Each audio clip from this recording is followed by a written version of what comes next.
Հարգելի պարոն քաղաքապետ, սիրելի գործընկերներ եւ իմ ամենասիրելի երևանցիներ եւ հայ ժողովուրդ։ Ես կրկին պետքա շեղվեմ օրակարգից, բայց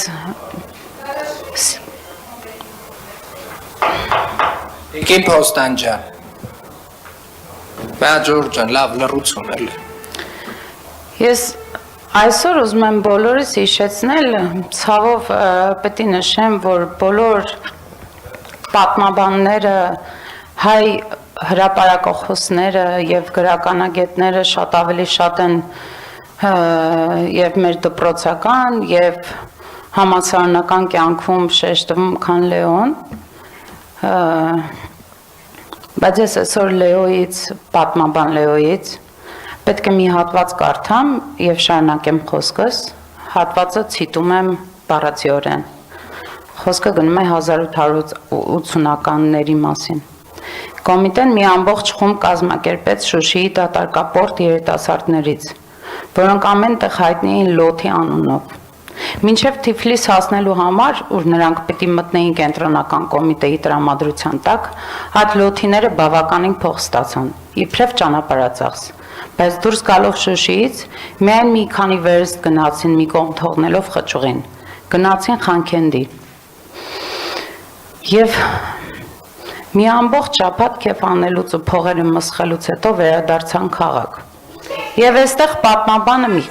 մի ընդհատեք, հարգելի Տիկին Պոստանջան, ես ձեզ իկերով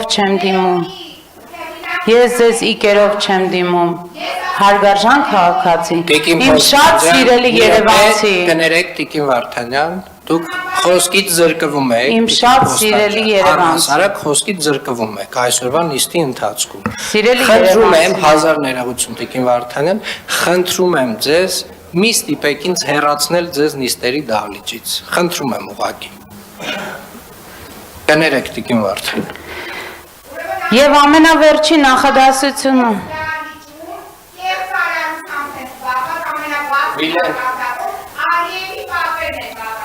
Շնորհակալ եմ։ Աստված ձեզ հետ։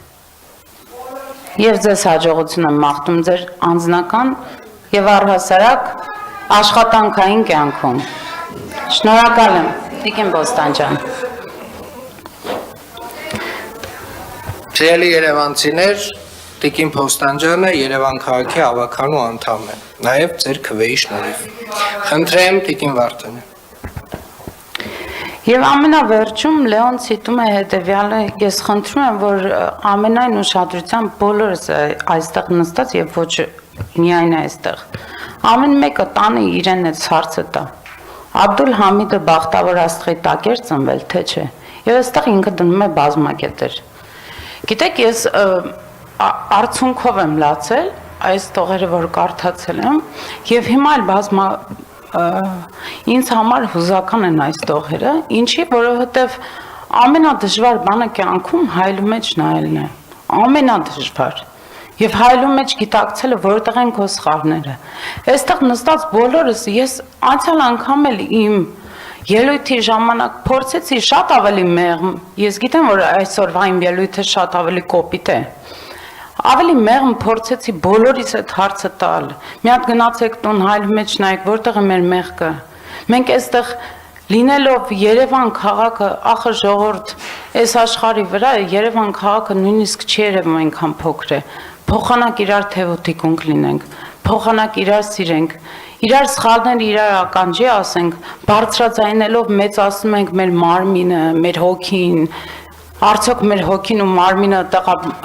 մեծանում, ես չգիտեմ, էլի լինելով քրիստոնյա, ես ուզում եմ բոլորս այդ հարցը մենք մեզ տանք, հարգելի Պոստանջան, դուք թողեցիք, գնացիք, այս հարցը նաև ձեզ էր վերաբերում։ Ես ձեզ էլ եմ սիրում, ես սիրում եմ այստեղ նստած բոլորիդ, անկախ ամեն ինչից, ով է կուսակցական, ով չի կուսակցական, ով որտեղ է, ով ինչի է սպայն է այստեղ, ով ինչի է այստեղ չի։ Ես Ես ուզում եմ իսկապես այսօր ոչ թե այստեղ ամեն անգամ տհաճությամբ վերած ենք այս նիստը երևանցիները, հետո ամեն մեկիս անկախ իրանց ընտրության հնարավորությունից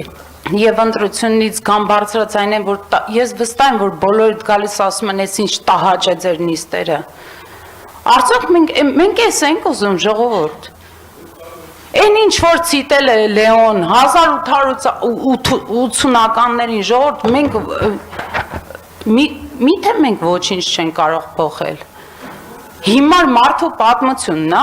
մենք այդքան խոսում ենք աշխարհում, մենք ամենահին, ամենախելացի, այդ ամենակոմպլեքսը ինչն է, այստեղից թողել դուրս գալը։ Այդ կոմպլեքսը գիտեք որն է, որ հայլու մեջ մենք չենք կարողանում մեզ նայել, ժողովուրդ, այդ կոմպլեքսը այդտեղ է։ Բայց այդ կոմպլեքս չի, երբ որ դու հայլու մեջ կարողանում ես նայել ու ընդունել քո սխալները, այդ ամենամեծ ուժն է։ Եվ այդ ուժն է քեզ առաջնորդելու։ Շնորհակալ եմ։ Ամփոփիչ ելույթի համար